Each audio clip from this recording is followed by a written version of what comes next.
अक्षर है, उसी आदि अक्षर का सिमरन सत का सिमरन है, इसके अलावा और कुछ नहीं है। इसके अलावा जितना भी लड़ लो, जितना झगड़ा कर लो, इसका कोई अंत नहीं है। तुम अपनी प्रजाति का नाश कर दोगे। जैसे हम कहते बहुत बड़े डायनासोर थे, पहले आपस में ही लड़ लगे मर गए, ऐसी आने वाली प्रजाति कहेगी ये इंसान नाम का एक आदमी होता था, बंदा होता था, यहाँ पे प्रजाति होती थी, ये आपस में ही लड़ लड़ के मर गए।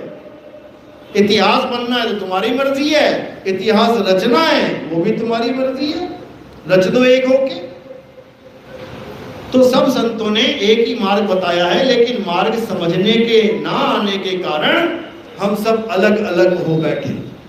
आए एक ही घाट से, उतरे एक ही बाट, और बीच में दुविधा पड़ गई, हो गए 12 बाट। एक ही जगह से आए हैं सारे और एक ही धरती पे आ गए सारे, लेकिन दुविधा पड़ गई, मैं हिंदू, मैं मुसलमान, मैं ऊंची जाति, मैं छोटी जाति, मैं बड़ी जाति। इसको अच्छे से समझ लो, हमारी एक ही जात है इंसान, हमारा एक ही धर्म है आत्मा, इसके अलावा और कुछ नहीं है। इसके अलावा अगर कुछ समझते हो तो समझ लो कि तुमने बनाने वाले की कृतियों में तुमने भेद कर दिया। उसने सबको पूर्ण बनाया है, 5 तत्व आपको भी दिए हैं, 5 तत्व आपको भी दिए हैं, 5 तत्व जिसने भी दिए हैं सबको बराबर दिए हैं, कमी किसी में नहीं छोड़ी है। अब मैं ऊंचा वो नीचा, ये बिल्कुल भी नहीं करना, बिल्कुल भी नहीं। उसने हाथ लगा दिया गिलास को, मैं पानी नहीं पी सकता, नोट को भी तो हाथ लगाया था, चढ़ावा कैसे ले रहा है? पानी का गिलास, जबकि पानी में उंगली नहीं डुबाई, पानी का गिलास देने भर से वो अशुद्ध हो गया। और 2000 का नोट, 500 का नोट, कहो उसने थूक लगा लगा के गिना हो, वो कभी अशुद्ध नहीं हो सकता, वो जितने मर्जी आने दे। तो यही सब भरमजाल है, इसको बिल्कुल दिमाग से निकालो और सब एक हो जाओ। अब समय है एक होने का।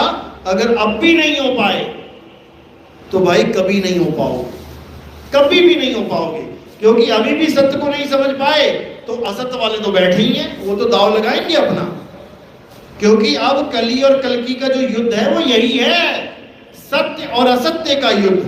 अभी आपने देखना है कि हम सत्य के साथ हैं या असत्य के साथ हैं। और सत्य केवल एक है, अपना आत्म स्वरूप ही सत्य है, इसके अलावा सब झूठ है। जिस दिन ये तुम्हारी समझ में आ जाएगा उस दिन तुम कल्कि की फौज में आ जाओगे, और नहीं समझ में आया तो कली काल के मुंह में चले जाओगे। वो उसका तो काम ही खाना है, वो खा ही रहा है, लेकिन तुम्हें दिख ही नहीं रहा कि वो खा रहा है। चूहे को बिल्ली बन के खा रहा है, बिल्ली को कुत्ता बन के खा रहा है, कुत्ते को बाघ बन के खा रहा है, बाघ को शेर बन के खा रहा है, शेर को छोटे छोटे कीड़े बन के खा रहा है। खाता ही जा रहा है, खाता ही जा रहा है, और किसी को समझ में भी नहीं आ रहा। तो अब समझना है, अब उसके जाल से निकलना है, अब जन्म मरण से सदा सदा के लिए अलग होके अपने आत्म स्वरूप, अपने असली राम को पहचानना है। इन राम को तो बहुत पहचान लिया, दशरथ के पुत्र राम को त्रेता युग से आज तक पूजा ही करते आ रहे हैं। अब हमने आत्म राम को जानना है, जिस आत्म राम की वजह से दशरथ के पुत्र भी खड़े हैं, वो शरीर खड़ा है, जिसकी वजह से कृष्ण जी का शरीर खड़ा है, बांसुरी हाथ में है। अगर आत्म राम शरीर से जुदा हो जाए तो बांसुरी भी हाथ में नहीं रहेगी। तो इन शरीरों को असत्य मानना है और आत्म राम को सत्य मानना है। यही कृष्ण जी ने गीता में समझाया। कहते हैं, हे अर्जुन, इस आत्मा को ना तो अग्नि जला सकती है, ना शस्त्र काट सकता है, ना पानी भिगो सकता है, ना हवा सुखा सकती है। इस दुनिया में अगर कुछ सत्य है तो वो आत्मा ही है। उस आत्मा को प्राप्त करना ही इस मनुष्य जन्म का लक्ष्य है, वही असली धर्म है। धर्म का मतलब होता है धारण करना, अपना सत्य स्वरूप धारण करना। अभी क्या धारण कर लिया है? अभी ये नकली काया धारण कर ली है। किसी ने आदमी की, किसी ने औरत की। अब अपने आप को आदमी औरत मान के बैठे, खुद को तो माना माना, अपने भगवानों को आदमी औरत मान के बैठ गए। अब नहीं, अब सत्य को जानो, आत्मा को जानो। हमारा जो धर्म है वो सत्य सनातन धर्म है, और सत्य सनातन धर्म की परिभाषा तक नहीं पता लोगों को। लोग सोचते हैं कि किसी देवी देवता की पूजा करने को सनातन धर्म कहते हैं। अरे गीता में तो देवी देवताओं की पूजा मना कर दी गई। अध्याय 7 23वां श्लोक, हे अर्जुन, जो अल्प बुद्धि लोग होते हैं वो देवताओं की शरण में जाते हैं। अल्प बुद्धि बोला उन्हें, बुद्धिहीन नहीं बोला। बुद्धिहीन तो किसी के सामने भी खड़ा नहीं होता, वो तो कहता भगवान है ही नहीं। अल्प बुद्धि होता है वो देवताओं के आगे खड़ा हो जाता है, और जो विवेकी होता है वो आत्मदेव की शरण में आता है, क्योंकि आत्मदेव ही सत्य सनातन है। अध्याय 2 24वां श्लोक, हे अर्जुन, ये आत्मा ना जलाई जा सकती है, ना काटी जा सकती है, ना सुखाई जा सकती है, ना भिगोई जा सकती है, इसमें छेद भी नहीं हो सकता। अच्छेद्यम, ये आत्मा अचल है, अडोल है, ये आत्मा पुरातन है, ये आत्मा ही सत्य सनातन है। जो आज कहते हैं हम सनातनी हैं, हम सनातनी हैं, डेफिनेशन नहीं पता, परिभाषा नहीं पता सनातन की। क्योंकि शरीर की पूजा करने वाला कभी सनातनी नहीं होता, आत्मा की पूजा करने वाला सनातनी होता है। गुरु ग्रंथ साहब में देखो साफ लिखा है, आत्मदेव पूजिए। पूजा तो केवल एक की करनी है, जिसका कोई आदि और अंत नहीं है, जो कभी पैदा नहीं होता, कभी मरता नहीं। एको सिमरो नानका, जो जल थल रहा समाए, अरे वाही को क्यों सिमरिए, जो जम्मे ते मर जाए।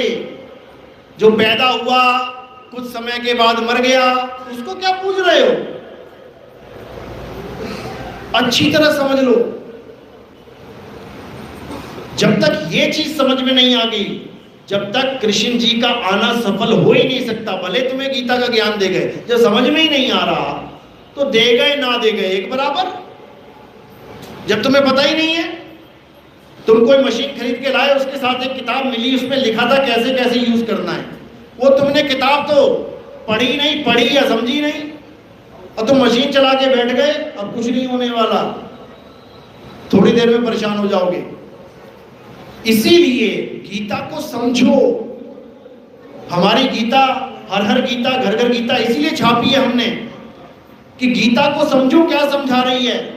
अगर गीता को नहीं समझ पाए तो केवल हरे कृष्णा करने से कुछ नहीं होगा। गीता को ध्यान से समझो क्या समझा रही है। केवल भगवान का नाम जपने से कुछ नहीं होगा।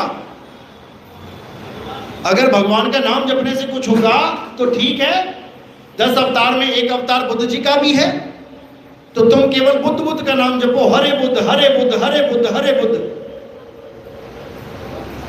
करके देख लो। अगर राम राम करने से मुक्ति मिलेगी, हरे कृष्ण से मुक्ति मिलेगी, तो बुद्ध अवतार भी 9वां अवतार है विष्णु जी का। सारे हिंदू नमो बुद्धाय करना शुरू करो जरा, मिल जाएगी मुक्ति।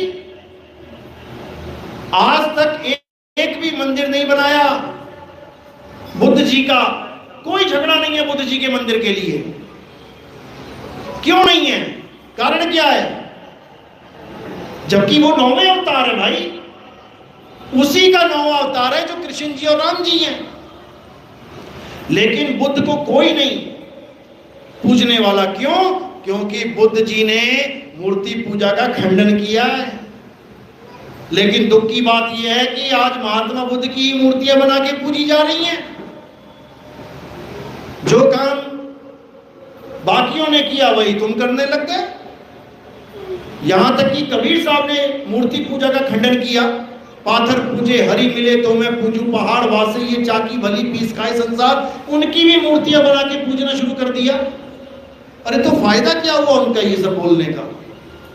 इतना बड़ा गीता का ज्ञान दिया है अर्जुन, आत्मा अमर है, अजन्मा है, नित्य है, शाश्वत है। क्या फायदा हुआ जब आत्मा का ज्ञान ही नहीं है? कोई भी आदमी मर रहा है, उसको पता ही नहीं है आत्मा का ज्ञान क्या है, तो क्या फायदा हुआ गीता का ज्ञान देने का? बिना ज्ञान दिए चले जाते। गीता का ज्ञान इतना अनमोल ज्ञान है कि आज विदेशों से अंग्रेज ढोलकियां बजाते बजाते आते हैं वृंदावन में, जाके देखना कभी। वो कृष्ण जी को देख के नहीं आ रहे कि मनमोहक सूरत है और ये है और वो है। उनके देशों में गीता का ज्ञान ट्रांसलेशन कर करके भेजा गया, फ्रांस में फ्रेंच भाषा में भेजा गया, स्वीडन में स्वीडिश भाषा में भेजा गया, जापान में जापानी भाषा में गीता का ज्ञान भेजा गया कि पढ़ो गीता में क्या लिखा है। और जब उन अंग्रेजों ने पढ़ा तब उनको समझ में आया, बाप रे बाप, ऐसा ज्ञान है गीता में। लेकिन जिन्होंने ज्ञान समझाया वही अज्ञानी जीव थे। उन्होंने ढोलकियां लटका दी उनके गर्दनों में, पीटो, मंत्र दे दिए जपने के लिए, जपो। जबकि गीता कह रही है कि आत्मा को जानो। किसी को भी खड़ा कर लो, कोई गीता बेचता हो यहां पर, सड़कों पे खड़े होते हैं, उनसे पूछो आत्मा क्या है भाई, आत्मा का स्वरूप क्या है, तुम्हारा स्वरूप क्या है, कृष्ण जी आदमी है या औरत है? देखो कैसा कंफ्यूज हो जाता है। तो इसी चीज को समझना है, अब आत्मा पे आ जाना है। और आत्मा ही राम है, आत्मा ही विष्णु है, आत्मा ही बुद्ध है, आत्मा ही कबीर है, आत्मा ही आप हो, कोई भेद ही नहीं है। नहीं कबीर नहीं धर्मदासा, अक्षर एक, अक्षर यानी अविनाशी, अक्षर एक सब घट ही निवासा, वाही को सत सिमरण कहिए, सिमर सिमर न उतरो पारा। इसी को समझना है, उसी एक अक्षर का सिमरन करना है, उसके अलावा सब झूठ है, सब झूठ। चलो आज का सत्संग यही समाप्त करते हैं अब। और आप लोग को फिर से एक बार गुरु पूर्णिमा की बहुत बहुत लाखों बधाइयां, आशीर्वाद। और जो भगत नाम दीक्षा लेना चाहते हैं ऑनलाइन, जहां पर भी ये सत्संग चल रहा है, अभी आपको थोड़ा वेट करना पड़ेगा। 1 घंटे के बाद मैं फिर दोबारा लाइव आऊंगा और जो भी नाम दीक्षा लेना चाहेंगे वो संपर्क कर सकते हैं। बोलिए परमपिता परमात्मा की साहिब बंदगी सब।